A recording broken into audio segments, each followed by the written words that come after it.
पाकिस्तान में फौज आ जाए तो क्या होगा? मिठाइयां बांटी जाएंगी, लोग खुशियां बनाएंगे।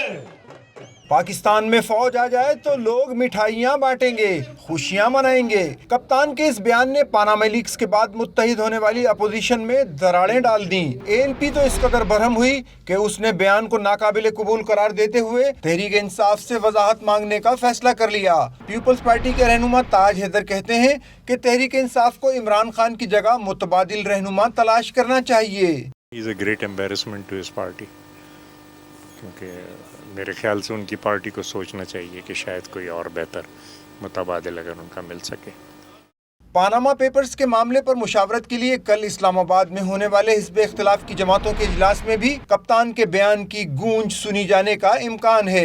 ज़राए के मुताबिक हिज़्ब इख्तिलाफ की बाज़ दीगर जमातों को भी इमरान खान के बयान पर तहफ़्फ़ुज़ात हैं। तहरीक इंसाफ के रहनुमा शाह महमूद कुरैशी ने वजाहत की कि बयान को सियाक व सबाक से हट कर देखा गया। तहरीक इंसाफ किसी गैर जमहूरी इक़दाम की हिमायत नहीं करेगी।